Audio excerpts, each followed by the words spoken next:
enforcement operation and assaulted our officers. They responded according to their training and took action to defend the officer's life and those of the public around him. And I don't know of any peaceful protester that shows up with a gun and ammunition rather than a sign. This is a violent riot when you have someone showing up with weapons and are using them to assault law enforcement officers. Not allow violence against our law enforcement officers, and we need state and local help, state and local law enforcement, to help us coordinate to get violent criminals off the streets. Mayor Fry and Chief O'Hare just a few minutes ago did the opposite of that by omitting the fact that the suspect had a gun and magazines full of ammunition. In what looks like a situation, again, where an individual wanted to do maximum damage and massacre law enforcement. Okay. For some reason, it's not. I swear, there's always something. Duke, Pesta, how are you? Doing well. I don't know why the theme music isn't playing. It's so weird. Anyways, I never know. I jump on live and then I just never know. So glad to have you. It's been a minute and I'm so glad to have you back. And of course, those things were issues with what was going on. So I apologize and I've missed your voice and can't wait to hear what you have to talk about. So how are you? Doing fine. How are you? It's I'm a crazy good. world we live in. Yeah, I know. That was, there's some things about what Kristi Noem said and what the chief of the Border Patrol said. And we can dissect that. But I just, because there's some things that aren't adding up in this case as a whole. And so, you know me, I'm going to kind of attack it like I have 200 cases before it where I'm like, does this logically make sense? The entire thing. But how it's being portrayed in the media, what was your initial reaction to the Minnesota shooting over the weekend? I mean, it's exactly what the left wants, right? I mean, this isn't about the way to phrase it is that this is, the attack on the presidency because of it's Donald Trump, right? This is not about principle. You and I and some of your callers have tried to talk about the principles behind this, but what the left wants in Minnesota has nothing to do with the law or the Constitution or anything else. I also find, and this is something because you some of the conversations that we've had about constitutionality, right? This is where I think I made a point that still is important. Okay.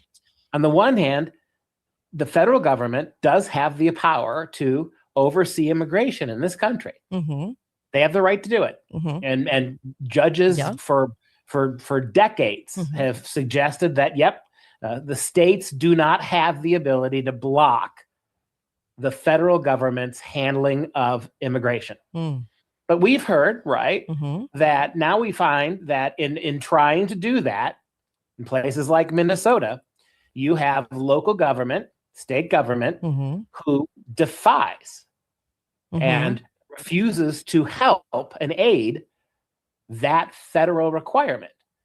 And so what happened? Trump initially tried to bring in, this got so many of your listeners angry.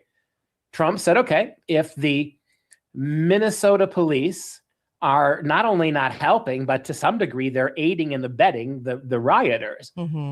So then how do you as the federal government do that? Do you just simply say, oh, shucks, right? We're not allowed to send the according to many, we're not allowed to send the National Guard in. Can't do that. Right. So we're just going to surrender to the unhappy Minnesota government. Is that how that works? I don't think it works that way.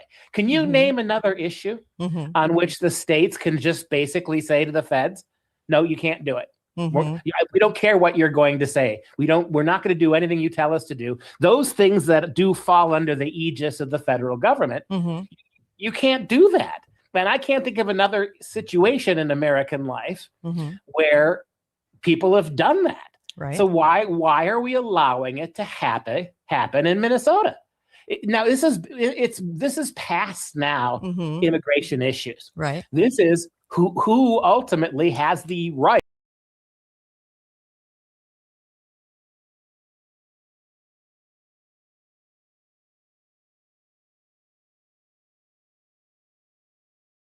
absolute yes, right? Biden did it. When Biden opened the border and put people on planes and flied them all to the red states, right? Even the red states, they didn't like it, but they didn't impede it, right? Yeah. I mean, some of them put them on buses and sent them up to Martha's Vineyard, a handful of them. But there was not much they could do about the feds, right? And you didn't see that violent protest. You didn't see all that other stuff. So right now we're at the point. Because if Donald Trump says, okay, you're right, we shouldn't be here, yeah, and then that sets a one kind of a precedent. And then when do you draw the line on that now? Because you know as well as I do, if there was a Democrat president tomorrow who was doing equally intrusive things under the aegis of federal power, right, and Republicans were behaving exactly like Democrats are behaving now, it would be a constitutional crisis. Right. Absolutely. And so that's the situation where that was kind of long-winded. I don't think so. I mean, I think you're trying to really kind of explain at the heart of what's behind us protecting the country. So I don't have a problem with that. That's so that's supposed to happen. So my point seems to be here now. Whether you like it or not, this has become a different kind of constitutional problem than the one we started with. Does the president have the right to send the National Guard in? Right. Right. And so that phase has gone now. Right. Right. Now you have clearly insurrection. Okay. And let me ask you, what you're seeing from these protesters in Minnesota, many of them, is that or is that not insurrection? When you're engaging in violence, when you are impeding people's progress, when you are physically putting yourself into what federal agents are doing when they're in a dangerous situation, how is that not insurrection? That's the question I can't get around. Okay. And let me, before I turn this over to you. So this male nurse, carrying a gun, when just was it just 12 months ago when the AG Ellison said there is no circumstance in which you should bring a gun to a protest. Okay, fine. So this guy shows up, gets in the way with his gun, gets shot, and this is the end of the world according to the left. And it was fast forward back to J6, right? When a officer blew the head off of an unarmed young woman, when the left screamed, this was justice. He was made to be a hero, right? And so, and that goes down in the books. Fine, you want to call that an insurrection, J6, do it. But then how and by what measure can you turn around and see what's going on in Minneapolis and not call that a higher level of insurrection? Okay. That's the problem. All right. Let's take a caller. Hi, caller. Welcome to the show. Go right ahead. Well, hi. Hi. I'm back. There are so many things I'd like to address here. I can't hear, by the way, I can't hear him. Oh, okay. Can you hear me now? Can you hear him now? No. Can you hear him now?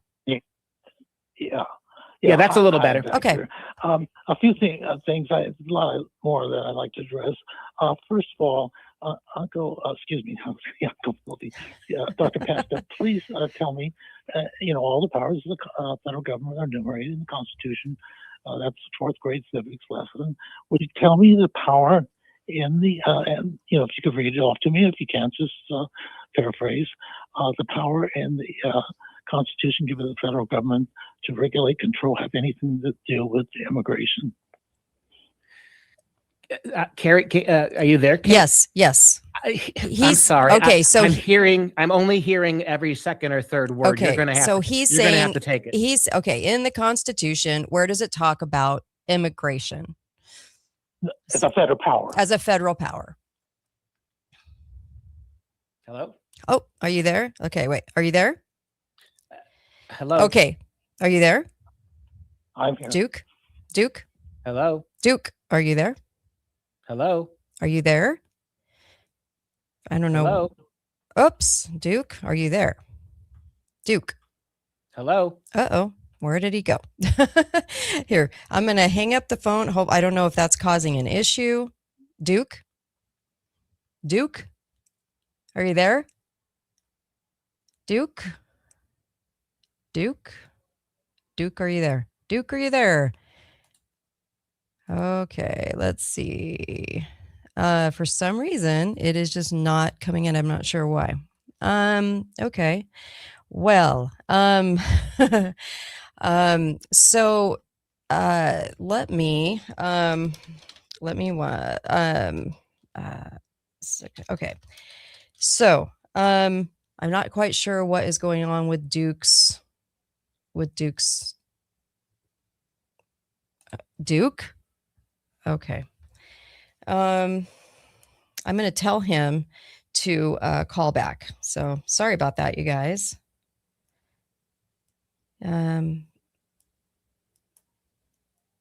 Okay, let me see if we can get him back on here. Hold on, everybody.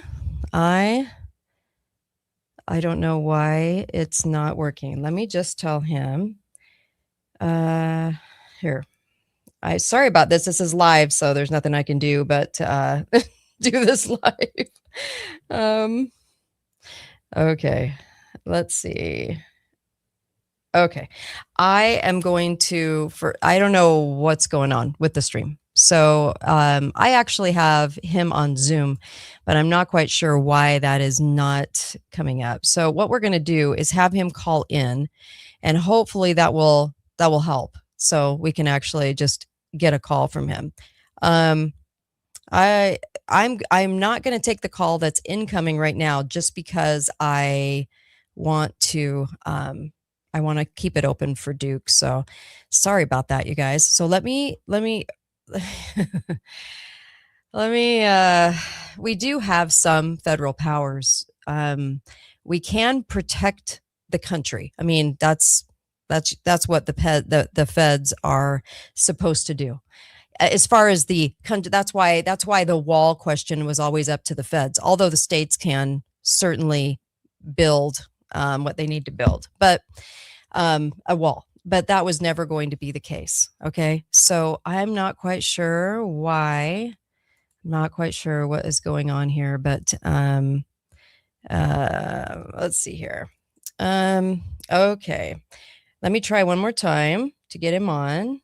Or let's see. And hopefully, Pesta, are you there?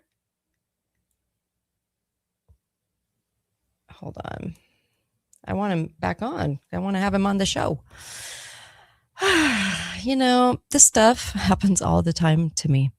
I also want to go through the Alex Pretti case too, because there's a lot of things people aren't talking about that it's really quite frustrating when that happens, because they have a hard time separating. I think so. You can talk about what can be done. Okay.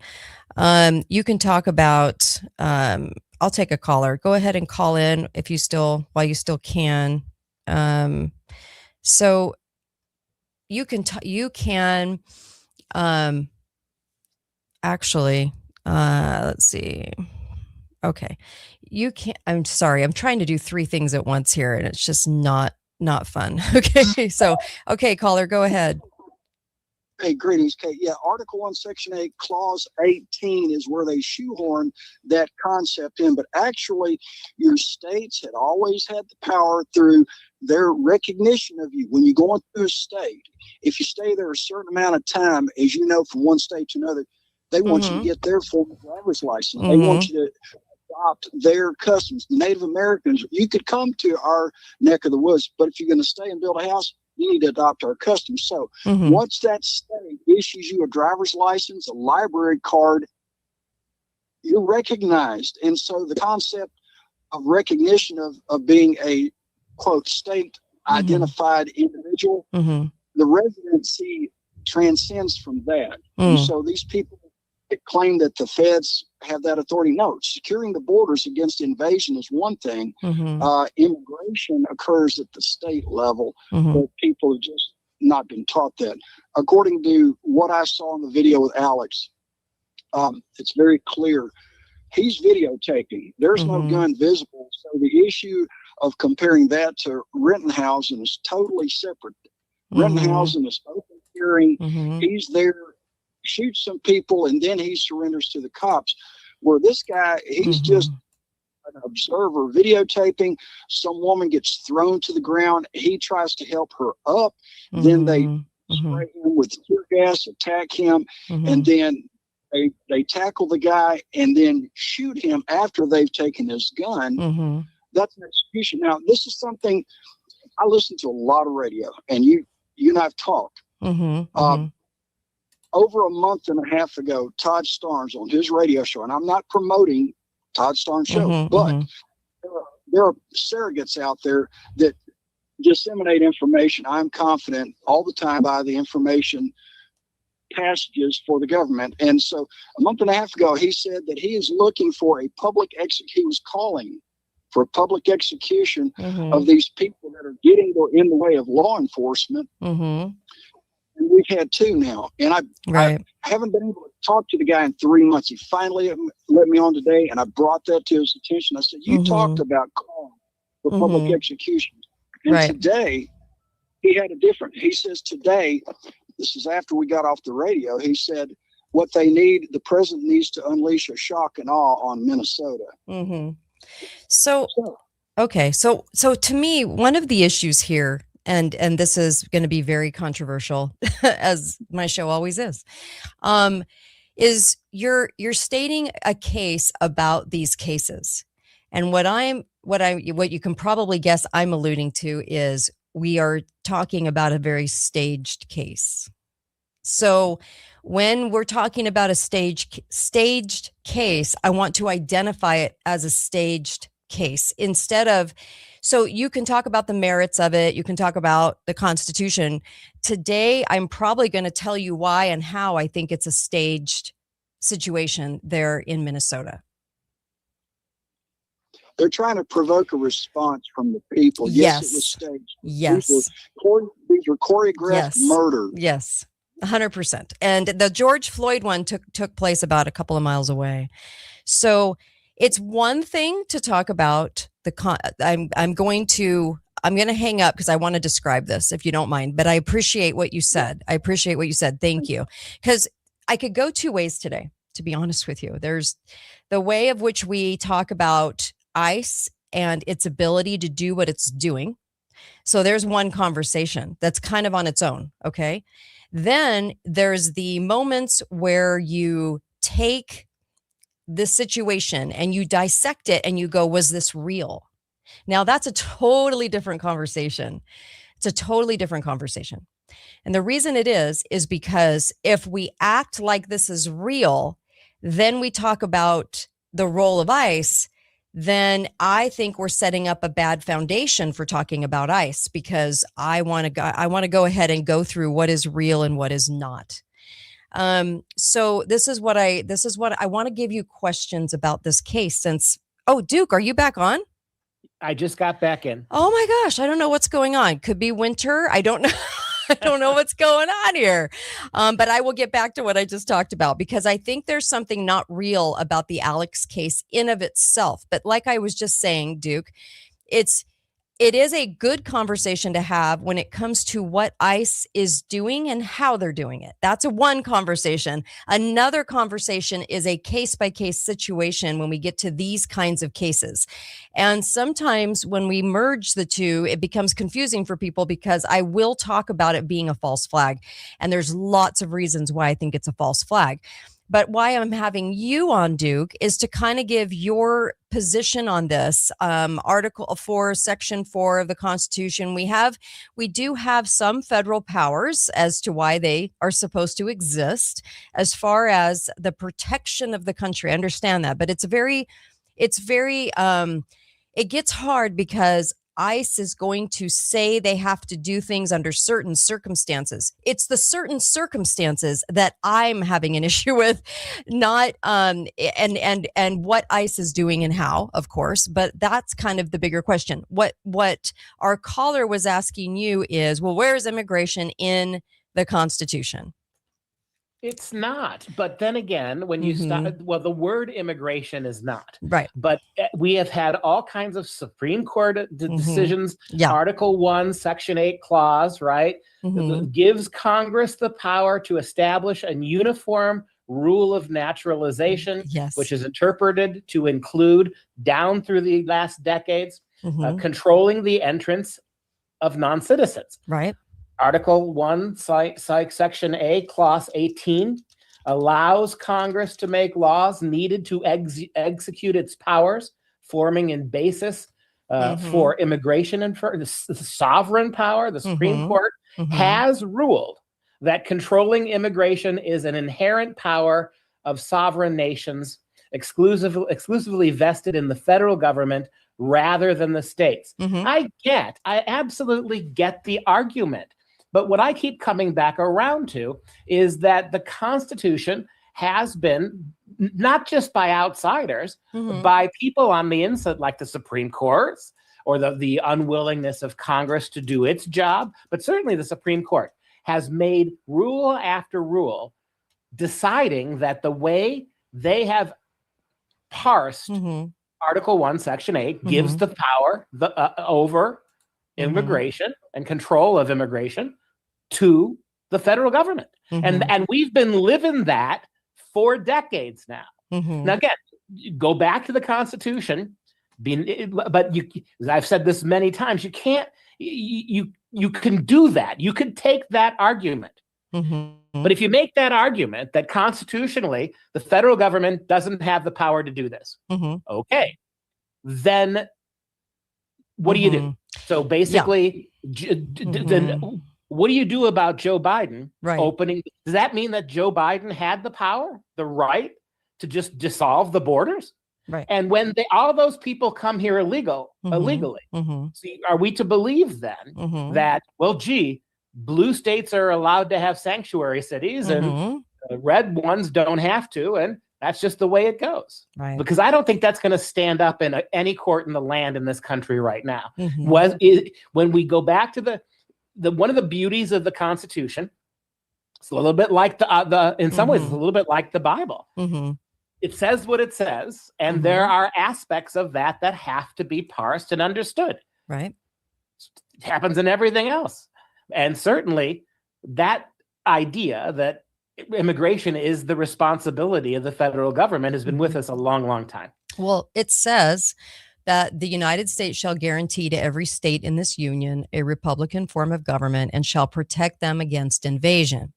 So then you have to talk about, well, what does that protection mean and how does it get utilized? And under what laws do they have to act above the state laws, and what puts them back in their place? Because there's one way to look at this and say they use federal power to change the rules of the law in all these cases that we're seeing. Now, a lot of these cases I think are false flags, but that's what they're doing to protect, I quote unquote, their investigation of their own attack. Okay. So it reminds me of the liner I have that the government investigated the government. And this is what they never came to a conclusion. Then there is the honest, hey, are we being invaded? And do we need this organization of the feds to come in and do it? Then there's another one that basically is saying the states can handle anyone that invades their state. And if they need the Fed help, they'll reach out, but that's not how it works. ICE comes in first, then the state aids ICE. And so there's lots of different interpretations of what the protection from an invasion means. Yes? Sure, absolutely. Okay. So that's why I think people have a hard time talking about it, because it never really says it. I don't know that it really outlines the rules of that protection, because I don't think they ever thought that we would be in a situation where we would literally open our own borders and then say invasion and then have ICE come in and honestly, without a lot of rules, do what they're going to do. So then a lot of people are like, well, ICE is always justified.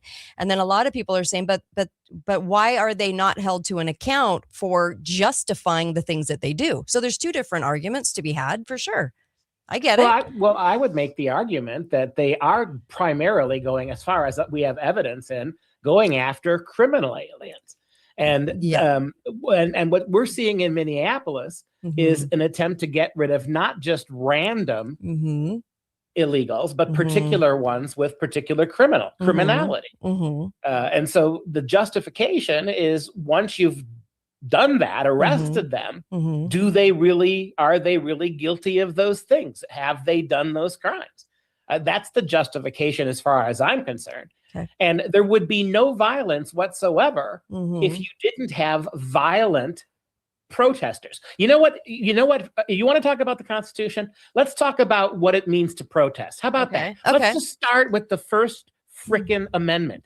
You have the right to peaceable protest. None of what you're seeing in Minnesota, none of it, not one little bit of it, is actually protected protest. You can't do those kinds of impedings. You cannot intertangle yourself with agents or law enforcement doing the kind of things that they're doing.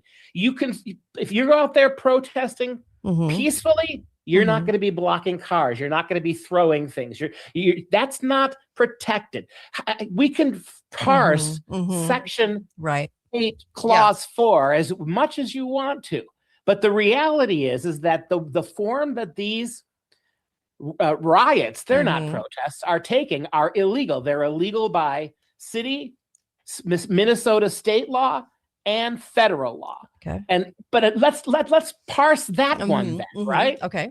I mean, if you didn't have that, if we paid attention to that part of the Constitution, then law enforcement for every level should be stopping these protesters.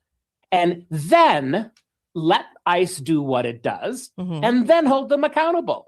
Are they actually and we had judges do that, right? One judge says the Maryland dad is a criminal and you're allowed to deport him. Another judge says, no, he's not. He's got to stay here. But that's how that works, right? Right. But why is it that we want to fuss over Section 8 and Clause 4 when, to start the conversation, that we wouldn't have anything like this chaos if justice was brought to the protesters in the same way they're trying to bring it to the illegals, right? Right. You can protest peacefully, but you can't do any of those things. And you know what? That one doesn't need parsing, it seems to me.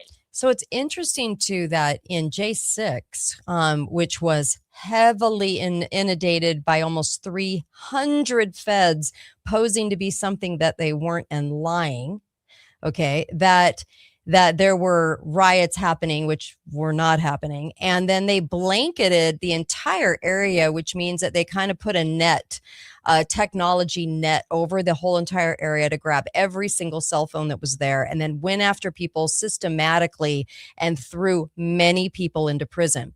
Are they blanketing with technology and netting these groups? I haven't heard that they are.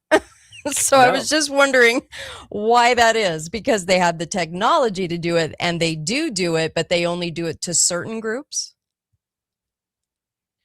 Yeah, I mean, I think what you're saying is exactly right. Yeah. I mean, paying attention. Why is the Donald Trump administration? Why is Trump not releasing all that video that shows the other side of what happened on J6? Why is that something that? Why would the Republicans withhold that? It's bizarre when you think about it. And I'm open, despite whatever because you said. There's one discussion is about the Constitution. Yes. And there's multiple ways to see this. And the hardest thing in the world is to combine all of those things into a coherent argument. But you could make an argument for one thing or another. That was my argument. I stand by it. I made about why we are constitutionally in this situation right now. But I see what you're saying as well, too. is this now? When you call it a false flag, Mm-hmm. are you suggesting that the Trump administration are doing this? No, I'm saying that it's not administration based; it's deep state based, which would be uniform to both parties. And then I'm saying that I think it was completely staged. There are a lot of things that we aren't seeing in those videos of Alex Pretti. And I can go through that if you want me to. We can do this on the air together, sure. But if you want to, because yes, you can ask questions as far as like why I think what I think. But let me, first of all, I do want to say this. This guy wasn't a big guy. He was kind of a little guy. He's shown here. I'm showing a picture, Duke, where he's sitting at a table with a bunch of women, and he's far littler than the women that he's surrounded with. Now, I agree there can be tall women, but in this case, I'm like, in this case, it's a little weird. This took place the following day after the big protest, but the news are saying that it happened together. Okay, that they're kind of putting it together as if it was in one situation, which it wasn't. This took place a couple of miles away from where the big protest took place the day before. Okay. Now, I want you to kind of see in this picture, I want you to see the street. There wasn't a whole lot of people. In fact, if you look down this one particular block, which, by the way, a lot of news reports are saying it was on 24th and Nicorette, it actually wasn't. It was on 26th and Nicorette. So they're getting that wrong. And you can look down this picture right here and you can notice that there's not a lot of people. There's hardly any, well, there's nobody on the side of the street in which this thing takes place. Okay. So I don't know how they removed everybody. There's only a couple of businesses there. This happened in front of the New Development Center. It is a government funded Somali importing, like they import people and help them. Okay. A community help center, the New Development Center. And it's run by a Somali and it's right in front of this center. So it looks as though there's no people. Okay. Because the person that you're seeing in this picture, I know, Duke, you can't see it, but there's one person on the left side of the street and it is the agent. And the other person is the woman that got pushed down. Now, how did Alex know that ICE was going to be in this very obscure space on 26th Street? How did he know that? And if he did know that, was he at the big march because he cared so much about what was going on the day before? There's no evidence that he was at the big march. So the following day, he decides to go to this obscure place 2 miles away where hardly anybody lives there. Okay. Now, in my research, there was about 100 people maybe that live in multi-zoned kind of businesses, because this is a business district. There's a donut shop, there's the New Development Center, and then there's eateries.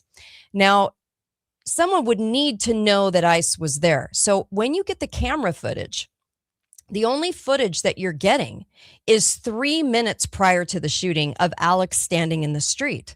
It's really weird because you would think that if ICE was there and they said they were there to do some sort of mission to catch somebody, okay? They never state who, and this is a very small group of people, middle class, that live in this little street, this little part of the street.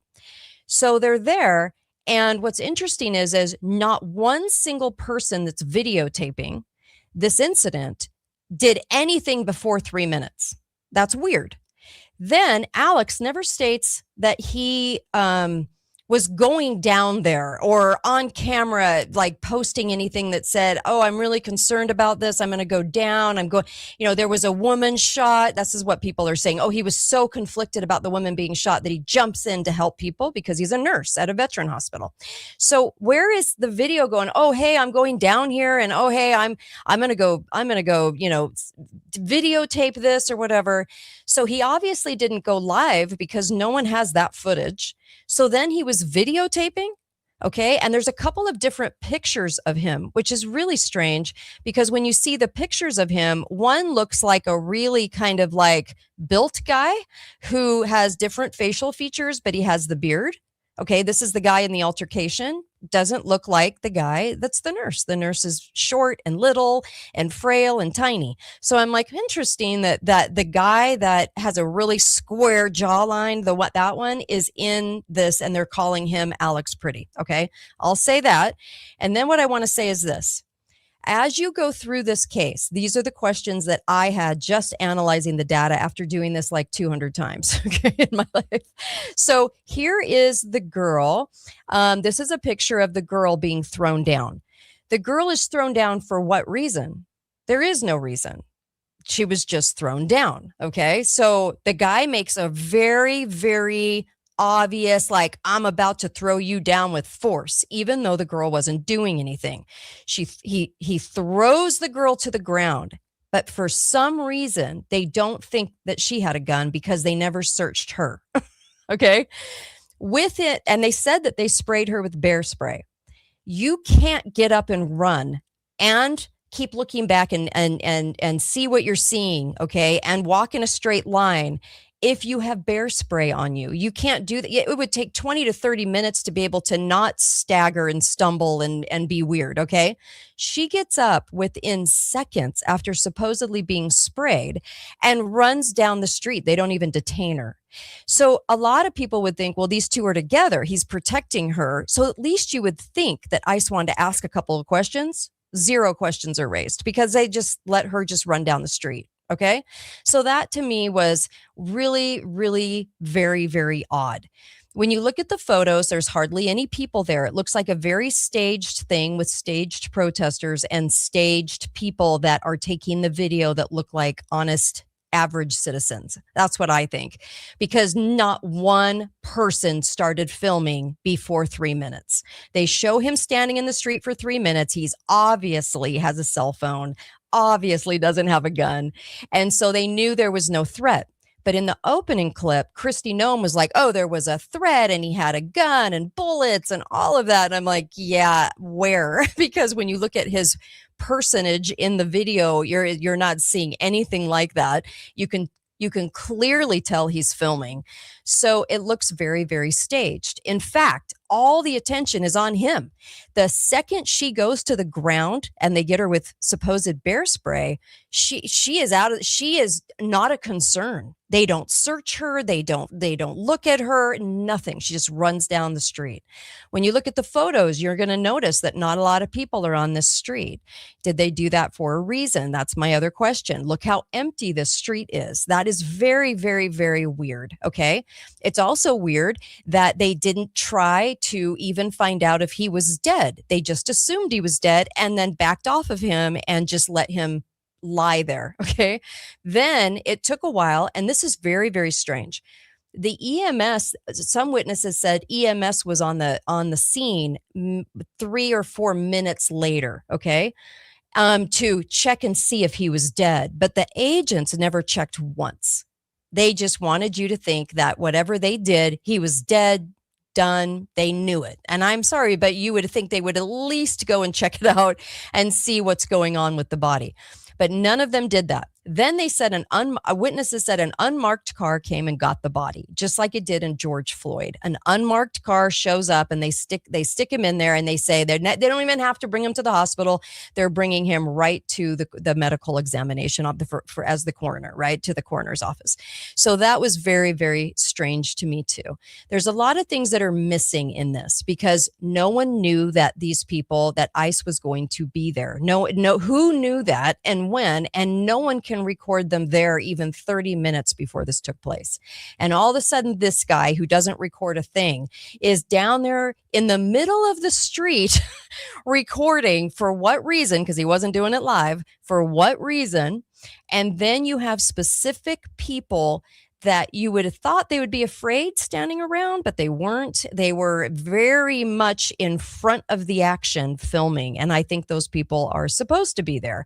I think it is something where they're designed to be there to give us this footage so that everybody sees it. They wanted you to see this footage and they wanted you to see it for a reason. They wanted people, because what is the border chief saying today with ICE? He's saying, see, we need people. We need more intervention. we need more, we need help. We can't seem to do it. And I think that's kind of strange too. This didn't happen at the big protest when you have every kind of camera available from any kind of person. This happened in a locale where hardly anyone was there.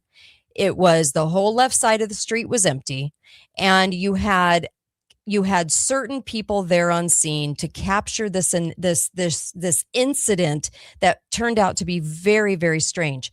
You had 6 people on this guy, okay, and he was a threat. 6 people, and he didn't even have a gun in his hand. So figure that one out, because there was no way that he was threatening to 6 different people sitting on top of him. There was no way. So I think this was very, very staged. So you could talk about, is it legal for ICE to do all these things? But I think they were presenting a very staged false flag. And now what they're trying to do is gain acceptance for doing what they're doing, so that the right says it's okay and the left says it's not.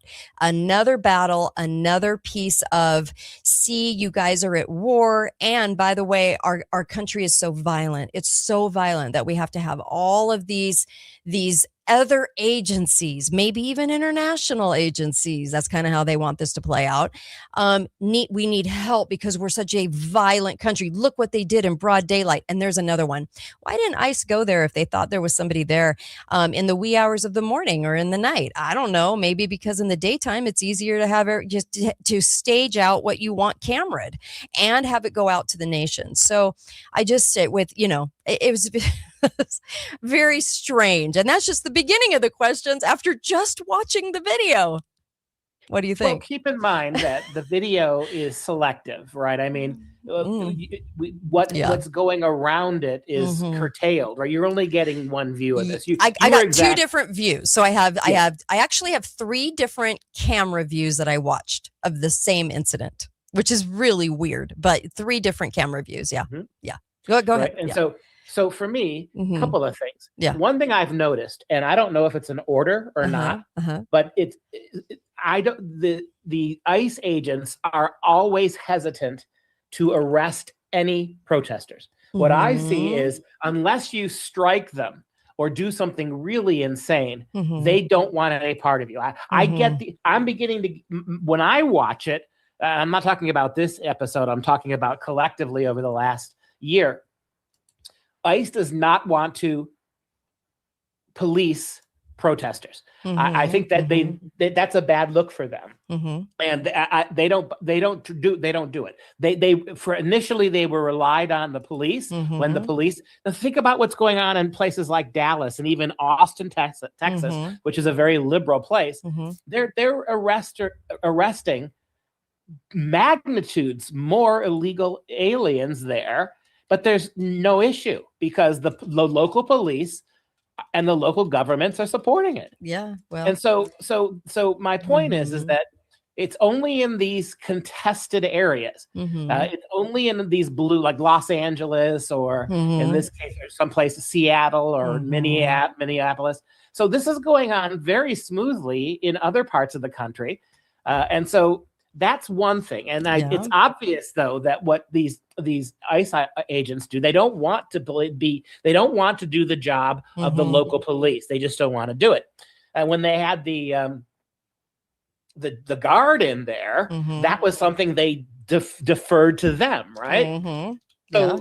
So I think that's true. And the second thing I would say, based on what you were saying as well, too, cui bono, right? I guess you would say everybody benefits who's deep state. Yes. But I'm trying to think of an example of how this shooting of Pretti is going to make ICE look better. It seems to me the opposite. It seems to me that even if it turns out like the shooting was absolutely 100% justified, still the weight of this is against ICE. I think it's designed to be. I think that it's designed to be that way. So why is, I'm not doubting you, I'm asking you the question. Okay, sure. So let me bring you back to this clip. Let me just formate my question here. Okay, sure. Why would ICE be participating in something that is going to make them look really, really bad Even if it turns out that what they did was justified. Help me understand the broader picture there. I will let the border chief explain it. Here we go.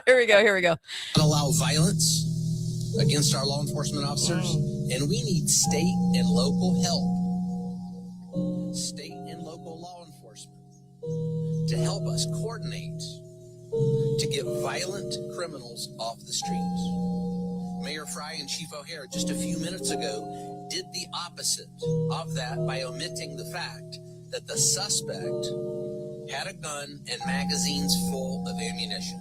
Okay, now we know that's not true. Where was the magazine full? Where? I'm sorry. Okay. I apologize. I heard none of it. Oh, okay. So he's basically stating that, they need help. They need help. They need help. This is carefully designed to make ICE look bad, right? So that you actually, I know this is going to sound weird, but it's to grow their power. So what they want to do is say, look, well, also we have midterms coming up. Don't forget that. Okay. This stuff always appears before midterms, but because they're trying to even get the right to go, see, look what just happened. They did kill that guy and the guy didn't deserve to be killed. We need, more ICE agents. We need them more trained. We need them in more cities doing the right thing. And they're trying to grow their power, actually. The reason I'm saying this is because in the Toronto protocols, because this is just the beginning of getting international help on this. In the Toronto protocols of 1967, when they met together, the powers that be, the actual 666, the six bankers, the six food suppliers, the six most important, okay? What they were trying to say and what they said in the document itself was that they wanted a lot more international crime fighting institutions sent into America, because what they were going to do is make us look very violent. Even though you could go across the country, you're not going to find this level of violence. But also you have to keep in mind that I think this is complete fakery. But it's a staged event in my mind. But what they're trying to do is grow the power. They're trying to grow the training. They're trying to actually grow it. It's just a weird way to do it, but it gets people saying, we have a problem here. We need to fix it. We'll fix it with more instead of less. Does that make sense?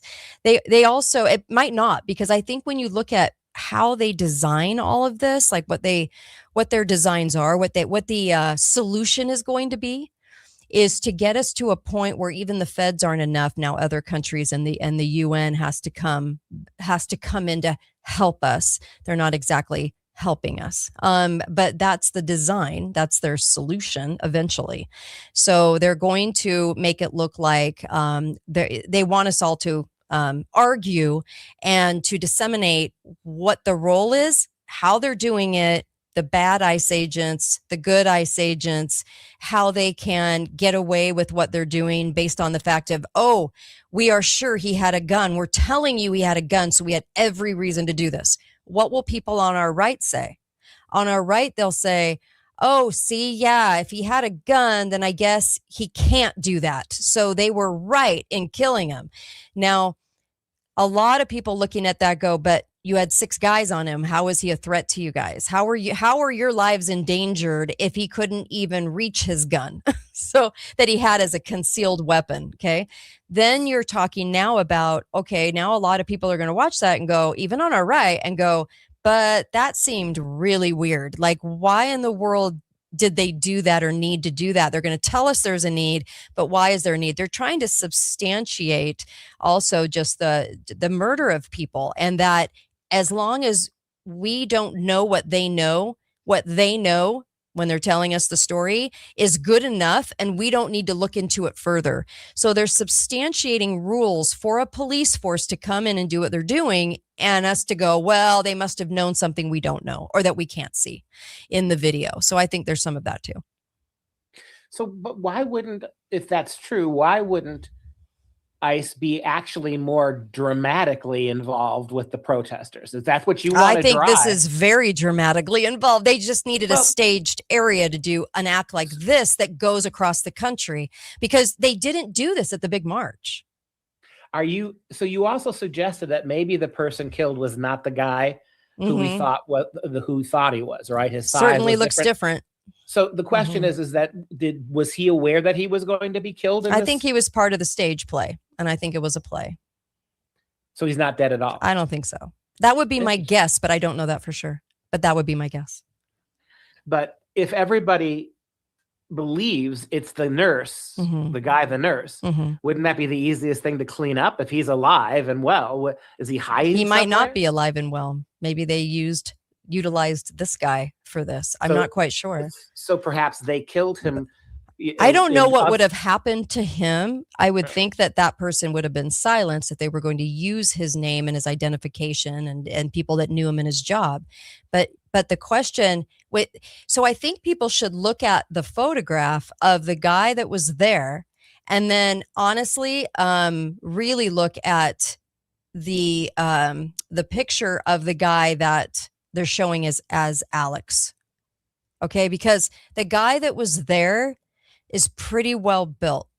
I'm saying it's just not the same guy. I don't know how. The guy has a very strong jaw. I would be very shocked and everyone's wearing sunglasses. By the way, before this took place, okay, wearing sunglasses, okay, why didn't he show his face? It was weird. But in the video, just before this happens, when the cameras start rolling, after the cameras start rolling, because they only rolled 3 minutes before this took place, when Alex was the only one really in the street, which was kind of odd. The ICE agents put their guards up around their faces just to show their eyes. And I thought that was really strange because they obviously, in my mind, when several did that, they knew something was coming and they didn't want the faces on screen. So that's why I think this was very staged. Sorry, I just do. There was no one coming in or out or even standing by the new development center except for one female who took all this video from that one angle. So you got 3 angles. She's one of them. She's the one they're playing the most because she was right up in the action. She wasn't even afraid of being shot. I think she was an agent. I think the woman in the backpack, by the way, they never searched, is an agent. I think that she just ran off after supposedly being sprayed with bear spray and looked totally fine, not even putting her hands to her eyes. I mean, nothing. You would not think she was sprayed. But this was seconds after the shooting. So that's why they got her out of the way. And then the storyline is make it look like he was so caring. He went to help the woman. They never cared about the woman. Why not? Why wouldn't you even go and try to find out what's in her backpack? I mean, come on. If you're trying to say he had a gun and magazine, then you don't even look at the backpack of the girl. I mean, that was odd. So I think this whole thing was staged. Yeah. And so earlier you would suggest this was something that everybody was involved. Does that also there mean that on the ground, not everyone in ICE, but the people that were ICE on the ground in this knew something was coming. They put up their gear. They only had all 3 people that filmed this filming right 3 minutes before. Now that is quite a coincidence. Now, if you're down there even for 10 minutes before, why didn't you start filming what ICE was doing 10 minutes before? They all start filming at the same time. They all start it's very coordinated to me. I'm just like, this is crazy. Would you suggest that the earlier killing of the woman was related to that too, or is that just an accident? I don't know about that one. Rachel Good. Yeah. That's the other one. It also seems to me odd that if you were going to do this within a couple of weeks of that first killing, it seems like bad timing to me. Oh, I think it's a ramp up. I think that they're timing these things because they want a lot of attention on Minneapolis. They wanted to do this in a very blue state where they knew there would be they were going to get out and call out the ICE agents so that the right would be mad at the left and the left would be mad at the right, saying this was so obvious. Why don't you care? I mean, crazy, but well calculated at the same time, because you have an incident that was a day after the big march. all the attention's on the big march, right? And they're slicing the incidences together, making it look like this was part of that incident, which is kind of weird, but I think calculated. Then, of course, they are showcasing this incident that was far away. It was on this certain street. There was nobody on the left-hand side. It was very weird. And so I do think, and also they're stating that it was 24th Street. It was 26th Street. How do you get that wrong? I don't know. But I do think there's so many flaws. That's what I'm saying. If I could watch all 3 videos and then go, there's a lot of flaws already that I'm trying to, that aren't logical. They're not making sense. How many marches did this guy go to? No one knows. He never said he was going to any other marches, but he stands in the middle of the street on this one to film. What was he filming? Because they weren't arresting anybody. They weren't going after anybody, and they still won't name anybody that they were going after. So why was he in the middle of the street? So then a lot of people go, well, he was clogged. There was clogged traffic and he didn't want what happened to the good woman, whatever that case was. I know that case, but I don't even want to comment on it. And why? And so he didn't want that to happen. There wasn't any clogged traffic because there wasn't hardly anyone there. So what was that about? That was weird, right? And there was even a chick in the car that was filming inside the car, and then this happened outside the car, in the front, right over the front hood of her car. So very, very weird. The whole thing was so strange and so staged to me. And I know no one's talking. There's not a lot of people talking in these terms today because most on the right have been scared into ever talking about a false flag again. So what you're going to see on our right is now we're going to debate ICE, which is exactly what they want us to do. They want us to debate ICE, and leading up to the midterms, they want to start stating cases about, see, you guys are going too far. See, we need the leftists in because the leftists care about this guy. I mean, this is more of the narrative and storyline that we're going to get to, in my view. I could be wrong, but this is my view for sure. It's interesting. I mean, it does beg a bunch of questions, and one of them is that the best, if what you're telling us is true, the best thing that happened to ICE is being left alone. Right? Not left alone. No police to help them. No National Guard to help them. No. But by that argument, the removal of the National Guard was necessary to get a situation that was as isolated as this is. No, not what I'm saying.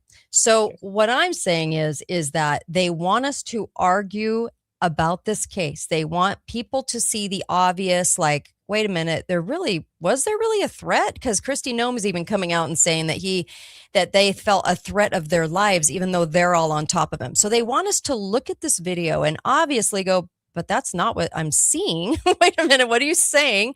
What you're saying and what I'm seeing are very weird here. And you could tell there was a cell phone in his hand. So what's going on? So people aren't going to ask questions beyond that.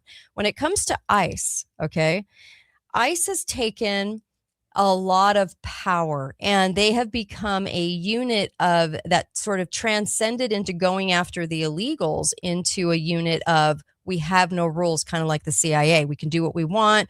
We are completely armed and we'll act on it when we want to. That is what they want to show us. Okay. So you have to kind of think about why they showed us this situation, situation. So do we have a right to toss illegals out of the country? Yes, because they're illegally here. I'm okay with that.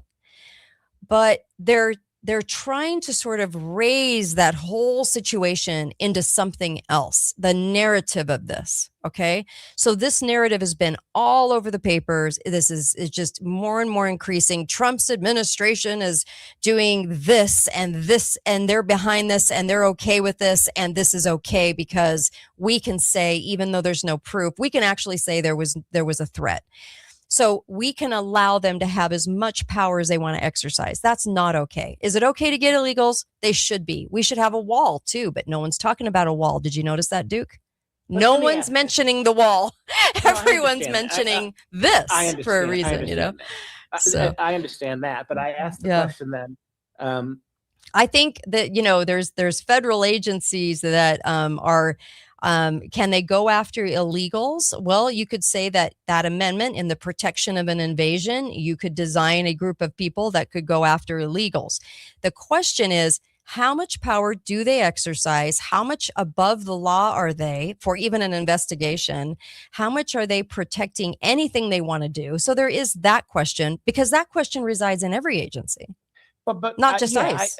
But, watching ICE over the last 8 months, they show up, right? They have a target or a couple of targets.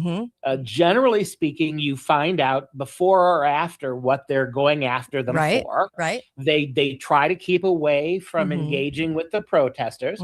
They try to extirpate the person and get out of there. I mean, you said a moment ago that you're okay. It's good to get rid of illegals from the country. That's a valid thing. What did they do? But before this staged event, what did they do that was not that? Showing up, trying to pull out the guys who had the bad criminal behavior, get in and get out, stay away from the protesters as much as possible, and leave. Yeah. So that's what we've seen for 8 months. So help me square the circle. Yes, we say that maybe some of the listeners don't, but I agree with that. I think you have a right to take those people out of the country. They should never been let in the first place. So that seems to be in almost and again, I repeat, places like Dallas, this is 10,000 people have been pulled out of Austin and Dallas, and not a single cry from anybody. No protests, no violence. The media tells everybody how to feel about it. They show a video where somebody is obviously being shot. I think it's fake, but this person is being shot and he's not a threat. He really wasn't. He was literally on all fours, so I'm not quite sure how he was a threat. We can't ignore that. Nobody should ignore that, even on our right. We should never ignore that what we just saw took place. I also think it was fake and staged. So that brings a whole element in. When people go, I can't believe you're a conservative and that you're saying this was okay. I'm like, you're a moron. I'm not saying that. I'm saying that this whole thing was staged. It was staged for a reason. And it's usually people like that never ask any critical questions about this, and they don't realize things are staged. Okay. And that we have patsies and we blame people and everything else. We've been doing it for decades upon decades. So it's not new. So people need to ask more critical questions. The questions I was asking when you kind of let me go off on my rant about this, I was asking a lot of questions that no one is asking. Why are they not asking those questions? So if they staged the event, they also wanted us to see the staged event, is what I'm saying. For what reason? And that's what you're trying to get at. For what reason? And I'm saying that you have midterms coming up. There's going to be a shift in power in Congress. We see it every time. These things always usually take place before midterms. Kind of interesting how that plays out. There's also, so this will be the catalyst. They'll say this was the reason that, because we all know our voting isn't real, right? So if that's the case and I'm right, then what happens is this will be the quantifier for that. So they'll say, see what was going on with ICE. It made the right even turn and put the leftists in, or whatever they're going to say. So we're going to have a shift in power like they always do. It'll be a chosen state, switch of power, but nonetheless. But there are way too many questions in this. Now, when you go and you look at ICE itself, they want us to argue over the legality of it and whether they need help or not, because they want a portion of the nation to say, oh my gosh, we need help. We're such a violent nation on every corner, even though it's not true. You're not seeing any evidence of that around you right now. Go outside. You're not seeing evidence of a violent nation. But they want you to see a violent nation so that it's okay in what these next steps are going to be in what they promote as an answer. And the answer is probably people from other countries coming in to help, the UN coming in to help. Oh, heavens, no. UN is horrid. So I think there's long-term solutions because they're raising the problem and it's staged and they want you to see it. They want you to argue over it, and they want us to be at odds with each other always. So that's just how it goes. That's just that's just how they work the narratives. So we let in maybe 10 to 20 million illegals under Biden. Uh-huh. And that was good for the conspiracy, right? For the deep state. Because that in many ways they want to foment that. Right? Yep. They want to foment violent, this is the best way to put it. They want to foment the air and look of violence to the country. They want us to perceive that we are an extremely violent country by having all of these false flags. Yes. Right. And so you bring them in to cause chaos. Yes. Then that's Biden's job. Then in comes the Trump administration, and they do phase 2, which is to use that chaos to strengthen and grow what the left calls a fascist state. Yeah. And they're going to utilize both sides of the aisle for this. They're going to do it. They're going to do it because they have their long-term solutions in place. This also leads to digital ID, because with digital ID, everyone's transparent. You're going to know that, oh my gosh, we wouldn't need ICE to act like this if we had digital ID. And if we had digital ID, they're going to track everyone. They're going to know exactly who you are and where you are, and if you're a citizen or not a citizen. This is why we need it. That'll be the next narrative. It's one of their solutions. All right. And so then I take it then that the protesters in Minneapolis, the Antifa, all those clowns, they're just being used by government. Yeah. I think that this is carefully orchestrated. They want to show the George Floyd situation. They want the nation to buy into we're a violent nation. They want us, so they know on the right that we are very much for the removal of illegals. Okay. Now they're trying to justify lethal force. Okay. Shoot first, ask questions later. They're trying to justify that. They're trying to show us that it's okay because they're doing the right thing and going after the illegals. Now, there are a lot of illegals that they can go after. Heaven knows that they have opened the floodgates and our country is filled with illegals. But I remember reading one of the stated goals was to make it look like a lot of people were terrorists that they were letting in, right? And so the right also, we also think that too. So we're going to give, on the right, a lot of people are going to give carte blanche to what just happened because they're going to go, yeah, but we're going after illegals. So if you're stupid enough to get in the way, we can shoot you. That is the narrative that they want us to believe and think, in my view, because it leads us to, it's okay if agencies exercise force. It's okay if the tax people have guns. It's okay if this Department of Oceanic has guns. It's okay. All of this is okay. And that you have to do certain things while you're protesting, or we can legally shoot you. Like, I'm like, okay, you're not, do I want somebody to brandish a weapon and stick it in the face of an officer? No. And so that would be stupid. But they're trying to dial in that if the state even comes with a drone and shoots you, you probably deserved it narrative. So yeah, I think this whole thing is being set up so that it is plausible and okay as long as they are engaged in doing the right thing, which we know that we don't want illegals in the country. Okay. But they're not, they're going to move the narrative in a direction that gets us to agree to just about anything to do it. That's not okay because it's a narrative. It's just like you go back to the question. Now we circle back to, why did they want people to see this video of him being shot like that? Why did they want everybody to see the video of Good with what happened in that situation? Why did they want everyone to see George Floyd in that situation? He was an asset. He was an agent. He was an informant, but they didn't ever want to discuss that. So there's lots of things that they hide, right? When they're pushing the narrative of these false flags, they are literally shoving it down our faces that we are a violent country. They have to go to a lot of lengths though, because if you go to any airport in the country, you go to any sporting event, coliseums filled with people, you're not seeing a violent country.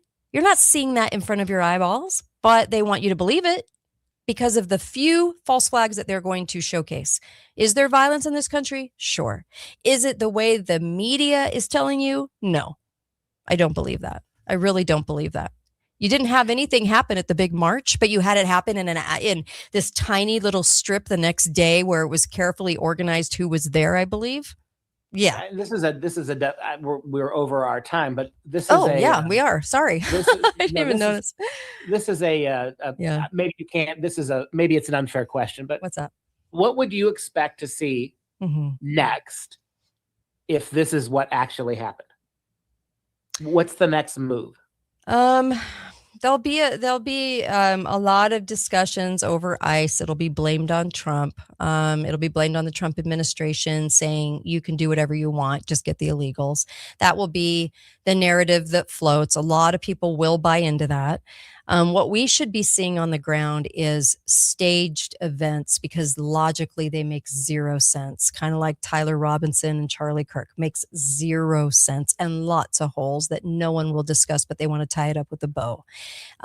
You're going to see a lot of senators and congressmen, talk about this and what solution do we have. A lot of it leads to digital ID, and a lot of it leads to, we need so much more presence on the ground of law enforcement, but federally and internationally, because I don't think the states can help.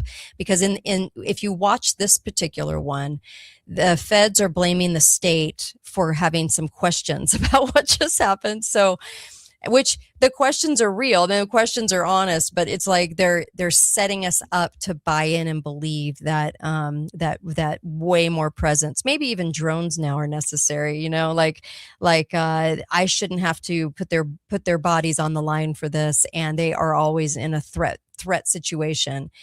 In this video, it doesn't look that way, but they're going to try to sell that as a narrative as well. And they're doing it before midterms to have a plausible excuse as to why the transfer of power, not the transfer of power, I shouldn't say that, but the elections will turn out to be heavy blue. They control that lever, but they have to have plausibility leading up to it. I am 100% sure, even without this, that there was going to be a huge swing to the Democrats. Oh yeah, always is. Did you need that for this? Oh, that was coming no matter what's good. This was coming. I mean, you knew this. I mean, you watched around. I mean, because here's another way of a different kind of conspiracy. You and I've kind of hinted at that.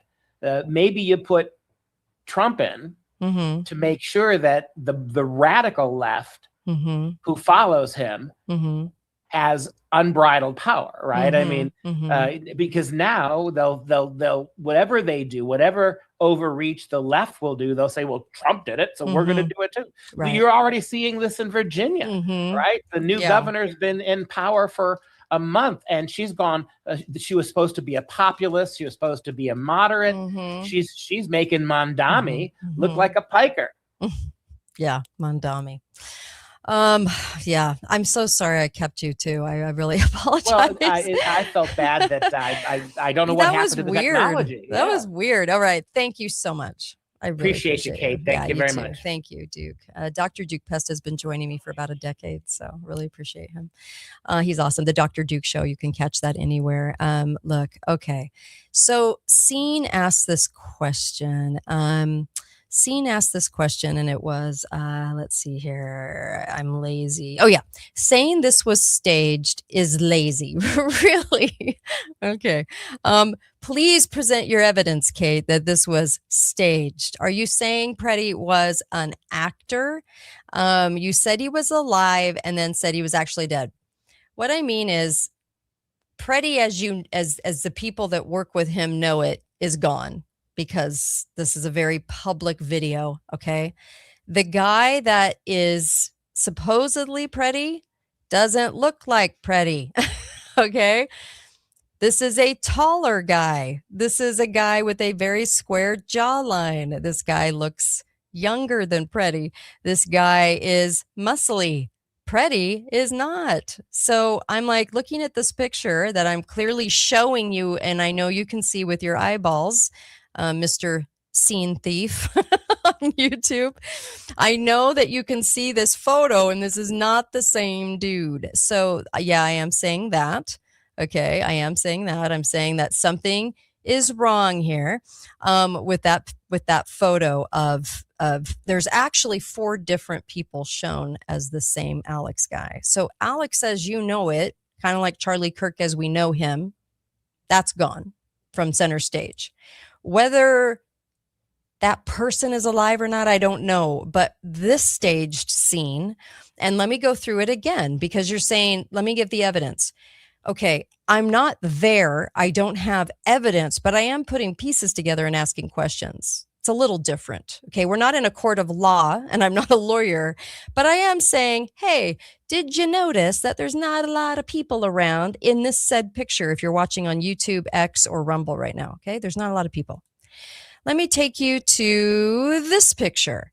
Do you see a lot of people on the street? Don't you find that odd? I think that's odd. There are only about 100 people living in mixed use business resident things in this block at the most.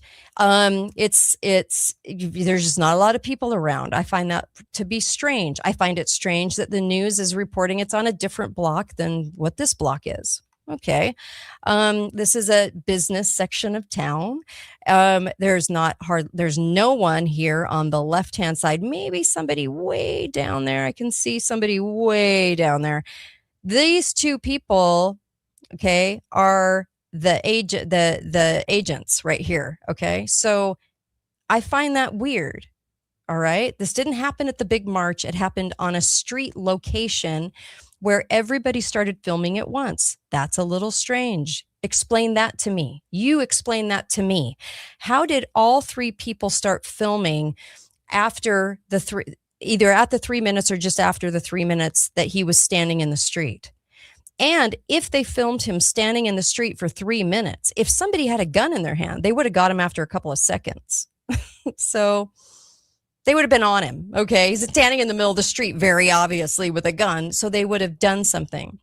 But what they did, and I'm just asking logical questions here, is they stood there and watched him brandish what they thought was a weapon for 3 minutes before doing anything. Does that make sense to you? It makes 0 sense. So there's something wrong with that photo. Okay. So there's pictures of him just standing in the middle of the street with his cell phone. You can clearly see it's a square cell phone. There's no mystery. So why did they suddenly think he was a threat? Well, it was after the ICE agents pushed the woman to the ground very violent, like not, I want to say violently because it's going to make me sound like a leftist, but so that everyone could see that they were doing this action. They didn't just kind of push her to the side. They threw her down. Okay. I think she was an asset. They threw her to the ground and he goes to help right away. But they have no interest in her whatsoever. No interest. They don't care what's in her backpack. They have no idea what there's no interest there. They wouldn't have known that Alex had a concealed weapon. But all of a sudden, all 6 guys are on Alex. All 6 guys have him on all 4s. He's got his head down and they shoot him. How in the world is he a threat if he can't get the gun? So, and if you have 6 guys standing there, okay? So, yeah, this whole thing reeks of a staged event because not any part of it makes sense. In fact, where's his cell phone footage? You know what I mean? Like if he was live, which you would be probably in this, I would imagine you'd be in this situation unless you were just videotaping. Okay, I'll give you that.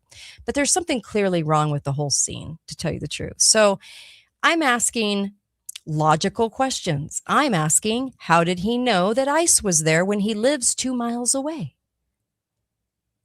Okay, this wasn't part of the big march day. He wasn't a leftover from the march. This happened the day after the march. So how did he know that there was ICE doing anything in this section of town? And by the way, there wasn't one person on the ground that said ICE had been there for 30 minutes. So who notified Alex to tell them that if you walk 2 miles from your house or drive your car, ICE is on the street right now? How would he know? Do you see? What is the coverage today?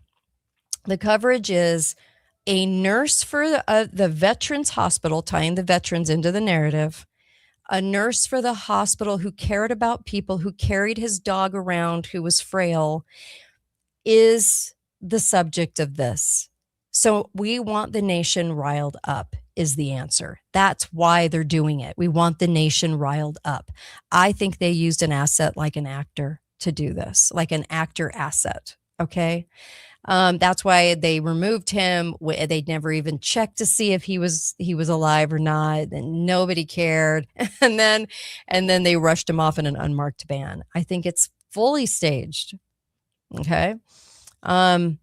There's no crime scene tape. There's no coroner coming to the scene to pronounce somebody dead. There's just nothing. Okay.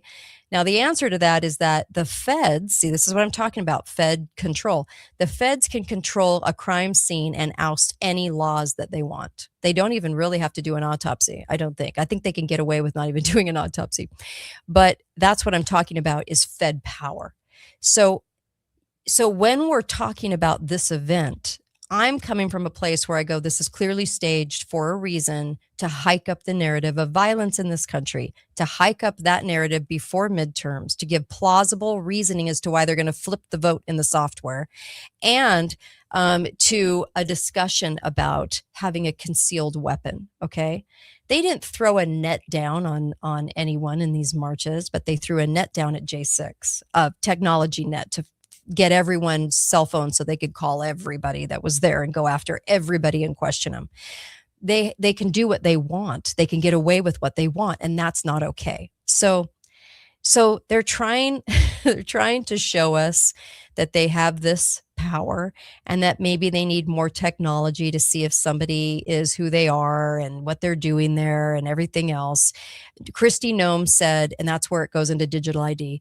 Kristi Noem, was basically like, why would you come with a gun and a magazine? And why would you do all that? Why would you come to a crime scene? Well, he wasn't brandishing the weapon, so it wasn't about that. So she's calling him kind of a crazy person that comes to this situation and wants to, scare the ICE agents that he didn't know were there. And how did he know they were there? But in reality, he had a concealed carry. They want us to talk about that concealed carry. They want us to get so that concealed carry no longer applies to us because, you might be mistaken for somebody and shot up, or you might be mistaken for being a threat and be shot up. So there's a lot of that kind of stuff going on. So that's what's frustrating in this scenario is that the people are acting like this is a real situation and dissecting it for being real. I'm saying it's staged. So what do they want? What are they trying to show the nation? And what narrative do they want everybody to walk away with? That's the difference. That's the difference between what I'm saying today and what everyone else is saying today. Okay. So was it staged? I think so. Okay. I think so. And I think that it's actually sort of obvious that it's staged. Okay. Yes, I will take a call. Go right. Oh, you know what? I can't yet. Hold on a second. Hold on. Let me see here. Okay. I've been having issues with the phone today. Okay. Caller, go right ahead. Yes, I think a lot of what you're saying could be true. It could be completely staged. But I want to talk about the purpose. Mm-hmm. I think there's four main purposes possible here. Mm-hmm. And when I say purpose, I mean psychologically conditioning the people to accept. Mm-hmm. One, this not likely the main one, but I'm going to just mention it, is to back off on Mm-hmm. going after illegals and Mm-hmm. don't even try to. That's another one. Yes. Mm-hmm. Yeah, Trump was brought in as many illegals as Biden, or more so, but you don't know that fact. Yeah. He continued catch and release. Mm-hmm. Right now, he's continuing not amnesty, but asylum. About 6 weeks ago, he said he's going to stop asylum, and he hasn't stopped it. You remember you had a Border Patrol officer, and he said Mm-hmm. that papers they fill out for asylum do nothing. They Yeah. could say anything, Right. and they could still give him silent. And he's still letting him in. They're still letting huge visas in, the expanded visa. So he's on the side of illegals coming in, as Biden was. Yeah. And then if you make out the Border Patrol, it was supposedly Border Patrol that shot this guy, and they were involved. By law, Border Patrol has no more authority to be doing anything in Minnesota, or excuse me, in Minneapolis, than the Army of Red China, because their jurisdiction is within 100 miles of the border. There's like 450 miles from the Canadian border, that city. They're 1,700 miles from the southern border. So but we're seeing this all over the point. And let me get to the more likely, and this is about as bad a scenario as you can think of. Conditionist accept tyranny.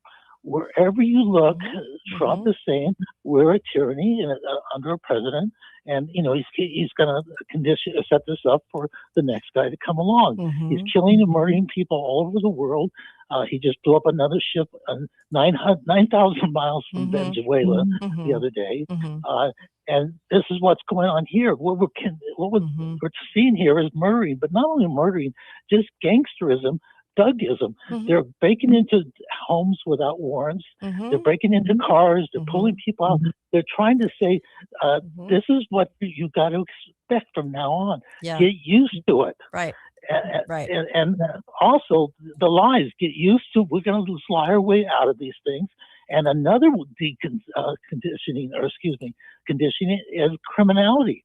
You're seeing more and more blurring going after illegals with going after criminals. So whose responsibility is it entirely to go after criminals in the states? It's a state responsibility. So if we're going after rapists and all these horrible people, and I've heard them say, well, the people want us to do that. They have no authority doing that, and they can get to the point where legals is the main issue. If we're going after criminals and violent criminals, and that's not their responsibility. One other thing I was going to mention here, Army. So the condition is to bring in with the National Guard. It gets bad enough, and this Insurrection Act, it has no authority. Trump has no authority to implement that. If you read the terms, just go Wikipedia and see what the terms are. None of them are being met. Okay. Yeah. Thank you. I appreciate the call. I really do. One thing too, it was done in front of I appreciate the call. Thanks, Mark. It was done in front of the new development center to bring Somalis in. Okay. That gets about $700,000 a year in government grants to operate. I don't think that was a mistake. I think they wanted that center to be front and center in the videos that everyone's watching about this event. I did think that was a kind of strange, kind of a weird part of this, but the new development center. And I actually asked ChatGPT because I wanted to see what they would say. And they said that the new development center wasn't near the shooting. And then they said it was on 24th Street, like many media outlets were saying, but it was actually 26th Street. So I go back to, I love ChatGPT for this reason. I go back, I go, that's not true. You just stated a false thing. Oh yes, you're right. I'm so sorry.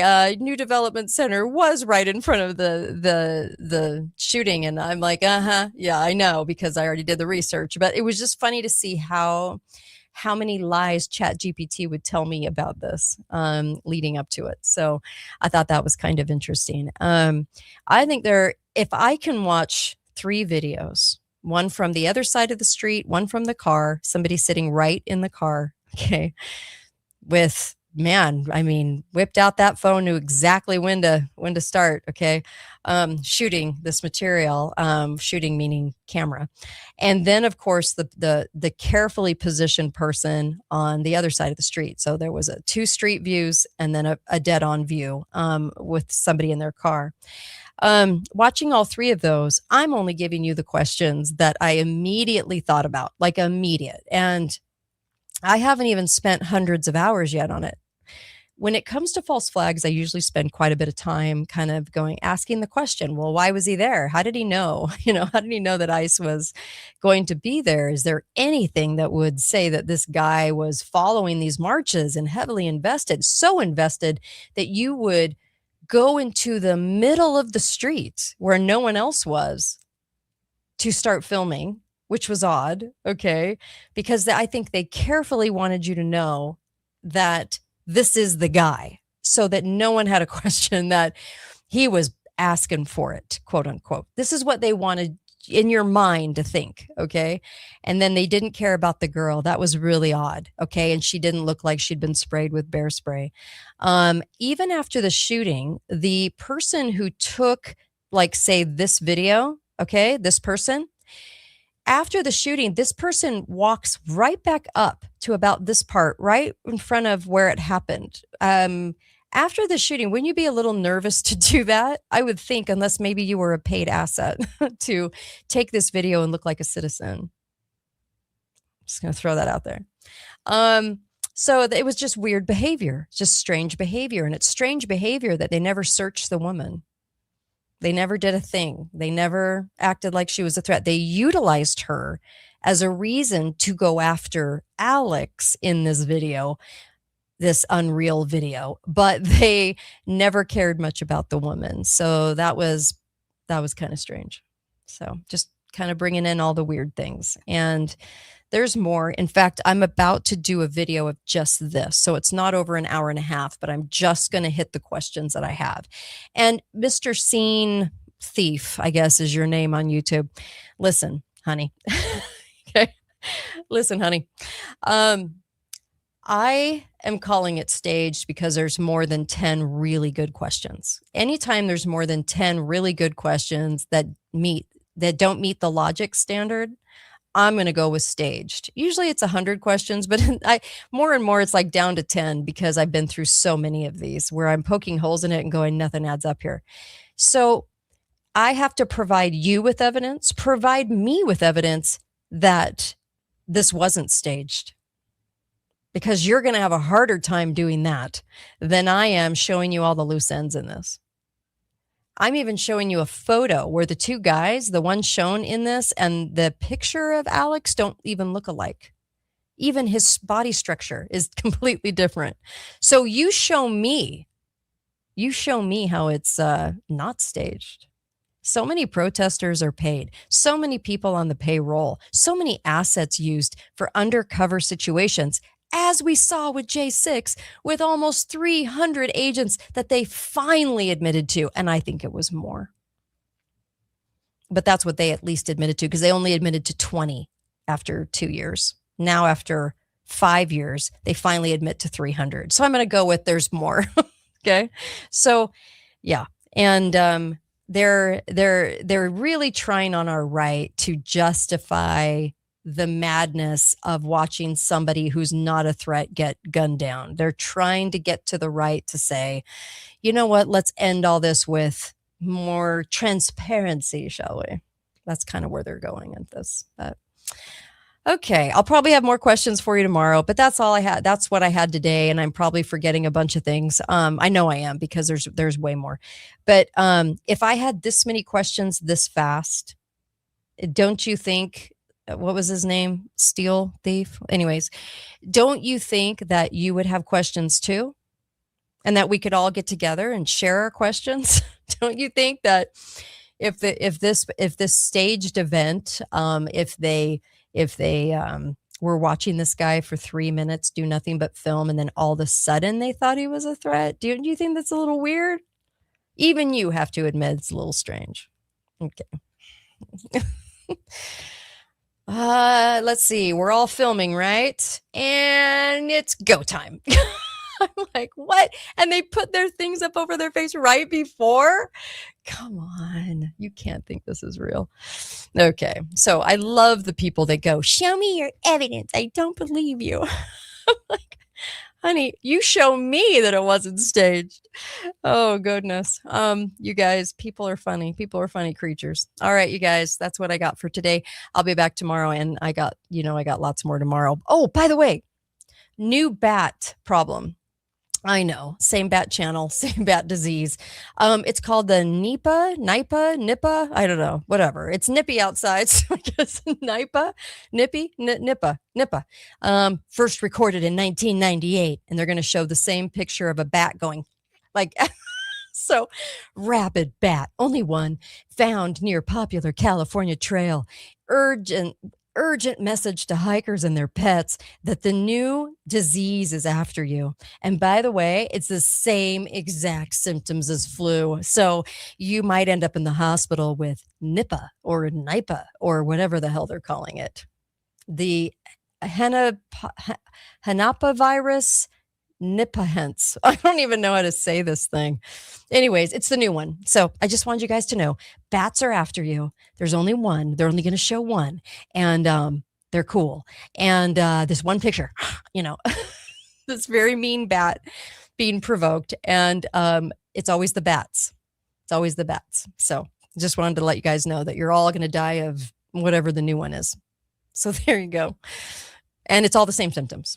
There's no different symptoms. Like you don't get, green hair and what, no, but it's just like the same exact respiratory symptoms. So there's that. So fun. It's just so fun following all these narratives. I'm like, not fun. Fun, not fun. There you go. By the way, go get Cardio Miracle. Do you guys see? Cardio Miracle. Okay. This is my second bottle today. I haven't started. I was going to actually drink it off the show, but when I got off, but look, this stuff is amazing. I just mix it up in a water bottle, but look, Cardio Miracle is giving me the energy to be here today. And I feel really good. I feel so good. And it helps me from gaining weight because I'm sipping on this, and it's oxygen, vitamin D on steroids, tons of minerals. I used to talk about a product called Balance, and this has like 20 times more fruits and veggies in it. So I switched, and let me just tell you, so good. It's so good, and it tastes good. It tastes like fruit punch. Anyway, go get it. Also, to get rid of your parasites, allfamilypharmacy.com/Kate. Cardio Miracle, by the way, is cardiomiracle.com/Kate. You can try it out and see how you feel by the end of the month. You'll start to feel a difference in about 2 weeks, but take 2 doses, not 1. 2. You got to take 2. That's what makes it work. I found that out the hard way because I did one and it didn't work, but 2 works. And then also it delivers nitric oxide to your system too, by the way. allfamilypharmacy.com/Kate. You can get antibiotics, you can get diabetes stuff, you can get all kinds of things, but you can also get ivermectin, membendazole, all the ones that you need to do the cleanse. And I did put the cleanse on the Kate Daly Show Facebook page, what amounts you take and how you take it, because you have like a little rest period too, but get rid of those parasites. There's a lot of symptoms. I'll go over that tomorrow, the symptoms of parasites. And then also go to the website because that remineralization toothpaste for kids and deodorant is all on katedallyradio.com, and you can order it and it's amazing. But I love the deodorant. I also love the toothpaste. I use it every day. They have a whitener. That's why my teeth are white. I have a whitener, and it's a remineralization. I can't even talk today. Mineralization one. And it's actually feeding your teeth those minerals and remineralizing your teeth because your body grabs from the teeth. Okay. So please go and get that because you're going to love it. And also the answer to the big C, that thing everyone's getting and it's skyrocketing in numbers. You have to go and get there. They say get chemo for. I wouldn't do that. Go get the ebook that tells you how to do that without chemo and without big pharma. But also that is also on katetalks.myshopify.com. You can go get that ebook right now. I highly suggest it. But what was I going to tell you about that? I lost my train of thought. Anyway, there is, the product GCMAF that they constantly hide from everybody. That's helping so many people as well. You can get on my website, katedallyradio.com. So there you go. So be faithful, be fearless. I'll see you here tomorrow. I'll have more on this, but There was a lot to say today and some pictures to show you, and I just had to show you. Anyway, lots of questions. KateDalleyRadio.com, SoundCloud, The Kate Dalley Show, Insta, Kate Talks About Everything. See you later.